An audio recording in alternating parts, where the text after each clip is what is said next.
So Wishing now, you a very happy birthday on behalf of the City Vision as well as our viewers, sir. oh, thank you so much. Thank you One so of the much. caller is ready with us to share Yeah. his views. Hello. Hello.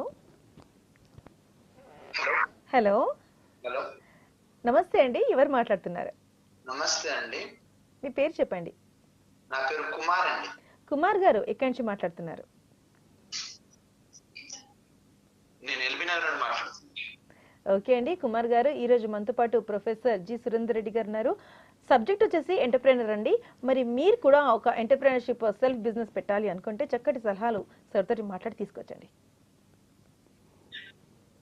నేను ఒక బట్టల shop పెట్టుకుందాం అనుకుంటున్నానండి. Okay okay Kumar గారు చెప్పండి, పరిశ్రమ పెట్టాలని అనుకుంటున్నారు. సార్ ఇప్పుడు అయితే మాది వ్యవసాయం ఫ్యామిలీ సార్. వ్యవసాయం ఓకే. అయితే నేను ఇంటర్ సెకండ్ ఇయర్ వరకు చదువుకున్నాను సార్. ఓకే. ఇంకా ఆ తర్వాత నుండి ఇంకా ఇంటికాడే చదువు ఆగలేదని చెప్పేసి అవ్వలేదని చెప్పి ఇంటికాడే కూర్చున్నాను సార్. ఓకే. అయితే ఇంకా పొలంతో పాటు మాకు ఒక 3 ఎకరాల పొలం ఉంది సార్. వెరీ గుడ్, సంతోషం. అయితే పొలంతో పాటు ఇంకా 3 ఎకరాల పొలం తర్వాత కూలి పనికి వెళ్ళాల్సింది అవుతుంది సార్. ఓకే.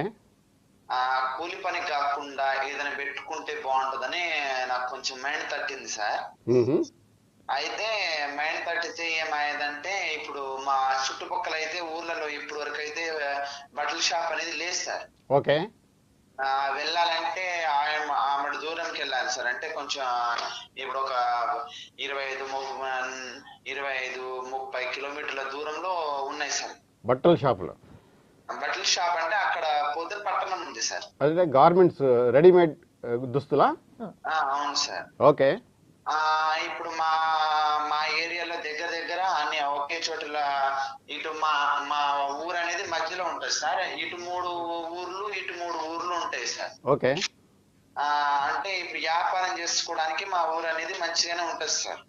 చేయొచ్చు, వ్యాపారం కూడా ఆలోచించవలసిన విషయం. నేను ఆలోచించిన బట్టి మీకు వివరిస్తున్నాను సార్. ఓకే. అయితే ఎట్లా స్టార్ట్ చేయాలి అనేది నాకు అర్థం కావట్లేదు సార్. ఓకే. ఫస్ట్ మీరు సలహా ఇస్తే బాగుంటుంది సార్. మీరు ఒక ప్లేస్ సెలెక్ట్ చేసుకోండి. దానికి మలిగి ఉండాలి కదా, అది సెలెక్ట్ చేసుకొని తర్వాత ఎవరు సప్లయర్స్, వెండర్స్ అంటారు, ఎవరు మనకి సప్లై చేస్తారో వాళ్ళని ఐడెంటిఫై చేయాలి. ఎక్కడి నుంచి తెస్తారు. ఓకే. అక్కడ కొంచెం మార్కెట్ స్టడీ కూడా చేయాలి. ఎలాంటి దుస్తులు అయితే ఇక్కడ మీ చుట్టుపక్కల సేల్ అవుతాయని. ఈ 2-3 విషయాలు మీరు పరిశీలిస్తే మీకే ఐడియా వస్తుందండి. వ్యవసాయం అయితే వ్యవసాయం కూడా ఆంటర్‌ప్రెన్యూర్‌షిప్పే నా ఉద్దేశంలో. అందులో కూడా అవకాశాలు ఉన్నాయి. మీరు డైవర్సిఫై అయ్యి వ్యాపారంలోకి వస్తానంటే మంచి ఆలోచనే, అది కూడా చేయొచ్చు. సైడ్ బై సైడ్ రెండు చూసుకుంటాను సార్. రెండు చూసుకోవచ్చు. ఊర్లోనే ఇప్పుడు ఆ ఊరికి ఈ ఊరికి పోయి పని చేసుకునే బదులు ఇప్పుడు మా పొలం పనులు అయిపోయిన తర్వాత మేము ఖాళీగా అంటే పక్క ఊరికి వెళ్ళి పొలాల్లో పనికి వెళ్తాం సార్. సరే. బత్తాయి కోయడానికైనా లేకపోతే ఇంకా మిరపకాయల తోటకు ఇట్లా పనులకు పోతాం సార్. అయితే పనికి పోవడం బదులు ఏదైనా వ్యాపారం చేసుకుంటే బాగుంటదేమో అన్న ఆలోచన అనేది తట్టింది సార్. మంచి ఆలోచనే. మీరు ఇంట్లో నుంచి కూడా చేసుకోవచ్చు. మీరు మీ కుటుంబ సభ్యులు, మీ భార్య కానీ ఇంకా ఎవరైనా మిత్రులు కానీ అందరు కలిసి చేసుకోవచ్చండి. మంచి ఆలోచనే, లాభసాటిగా ఉంటుంది. బట్టల వ్యాపారం పెట్టుకునేది మంచిది అవుతుందంట సార్, లేకపోతే ఇంకేదైనా పెట్టుకుంటే బాగుంటుందంట? ఏదైనా మీకు మీ ఆలోచన మీద ఉండాలండి. ఉత్సాహం మీదైతే ప్రోత్సాహము మాది. మీ ఉత్సాహంగా మీరు ఆలోచించి రండి, తప్పకుండా మా సలహా సహకారాలు ఉంటాయి. సరే. Okay, thank you, all the best.